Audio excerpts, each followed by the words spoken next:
Hello and welcome to Aussie in Vietnam. Very special day today. I have got a story for you about something very special, the Battle of Long Tan. I am actually at Long Tan Cross and I'm standing in the battlefield of Long Tan. An Aussie in Vietnam, podcast that gives you everything you need to know about people, places and culture in Vietnam from fellas that live there. An Aussie in Vietnam. Ho Chi Minh City, Vũng Tàu, Đà Nẵng, Huế, Hà Nội. Welcome to an Aussie in Vietnam.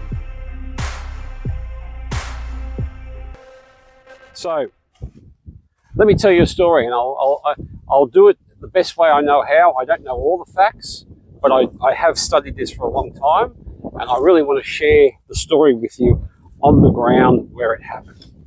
So, over behind the camera, we have Long Tan Cross, but over here, we're looking towards Long Tan Village. So on the 18th of August, 1966, there is a big background story. Just to give you a bit of a quick snapshot, 5 kilometres that way is Nuoi Dat, and that is the place where the guns shot the cannons that landed in the field over here. About 2 kilometres that way is the village of Long Tan, and this whole area was known as a patrol area. Now, the background was for the days before Long Tan battle that the North Vietnamese soldiers had been spotted over that way, and they had actually attacked the Nuoi Dat base, which was over here. So 6 RAR were sent out on patrol to try and locate the enemy in this area. What they did, they started out near Long Tan village, and they patrolled through the rubber plantation, and they were heading what is essentially about east towards what we know as Van Tet, Nha Trang, that way. And they came to this road, and so what they did is, like every patrol, they had their cordon, they were set up, and they crossed this road. They were patrolling. They got to the other side of the road here, and what happened we know as the Battle of Long Tan. So let's go and take a bit of a look inside, and I will show you a little bit more about what happened on this very field on the August the 18th, 1966. Let's go for it.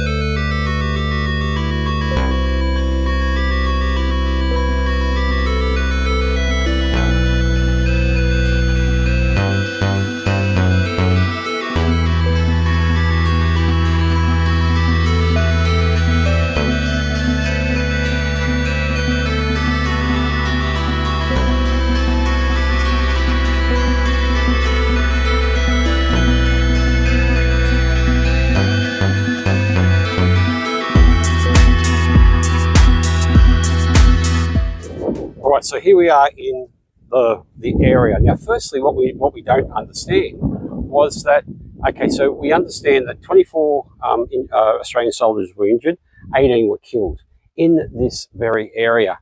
Now, just over there was where the North Vietnamese soldiers were coming.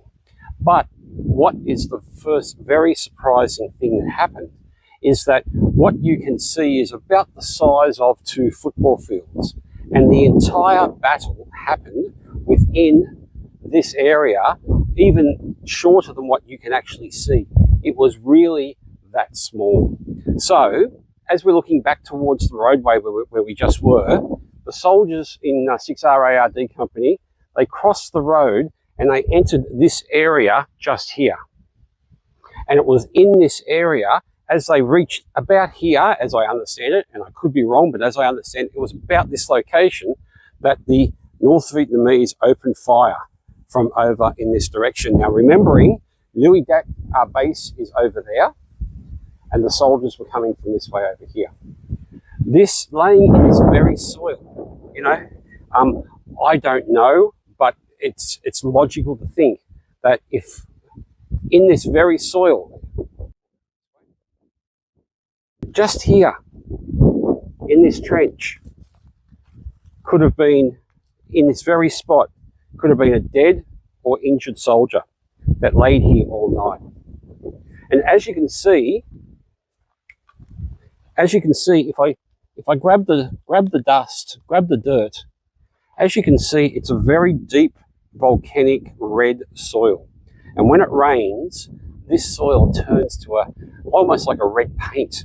It's very thick and red and gooey. And on the afternoon of the Battle of Long Tan, just before sunset, a big monsoonal storm came in. So these guys have crossed the road, they've met with gunfire, and soon after, the heavens opened and down it came. And this entire area became a slushy, red, thick mud bowl. And this is where the battle continued.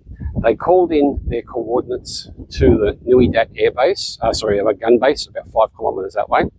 And the gun base started throwing in shells that were literally landing, and you're looking at it, you have to look too far. They were landing over here. They were landing just over here. And these guys were laying in the ground, either wounded, dead, or fighting back as much as they could in order to survive. And these shells were coming in, bang, bang, bang. They were landing over there in the middle of the North Vietnamese soldiers. They were landing amongst their own soldiers because it was raining. It was raining and monsoonal. So the coordinates that were coming in weren't 100% accurate. And there was a slight variation because of the weather. They were either a little bit short or a little bit long. And bang, bang, bang. These guys were getting hammered. They were getting hammered from their own fire, as well as the North Vietnamese, but they were also getting hammered from these North Vietnamese soldiers that just kept on coming. Now, because of the rain and because of this slushy mud, the tanks were unable to get in here. Because remembering there was no clean roadway at the time, for a tank to get in, it needed to basically go through the rubber plantation, and it was impossible for even a tank to get through because the mud was so thick. And so they were left to their own devices in the middle of a monsoon, Vietnamese soldiers shooting at them, people dying, laying dead and injured everywhere over this field. And that lasted all night. For the entire evening, they laid here in the mud. Now, the only saving grace is that in August, the nights are really warm down here. So it wasn't freezing cold, but they were wet. They were cold from the wet monsoon. They were injured. They thought they were going to die. They were too scared to move. They were laying here in these little trenches, and they were too scared to move because if they stuck their head up, they were scared that a North Vietnamese soldier over there would see them and bang, pop them off. So they were stuck here laying in the mud, unable to move.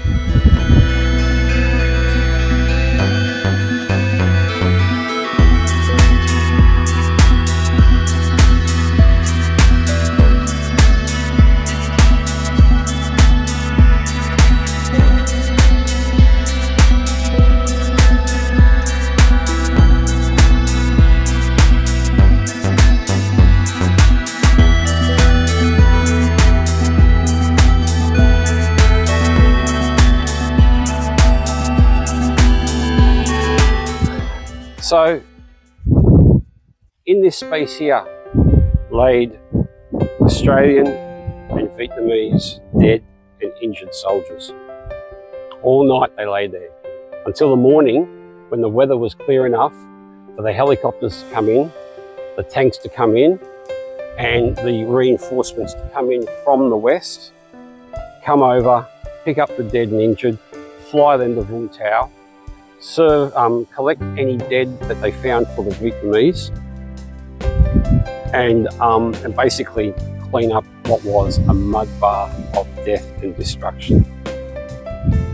And why is this so special? Well, Australia didn't lose the fight, but they certainly didn't win. Neither did the Vietnamese. It was a no-win situation. Neither side could win. But somehow it stands as a monument to the guts that Australia has, in that we just don't give up. No matter what happens, we don't give up. It doesn't matter if it rains, it doesn't matter how many soldiers come at us, we don't give up. And so today, with the absolute pleasure of the Vietnamese government, there is a monument that stands inside the middle of a rubber tree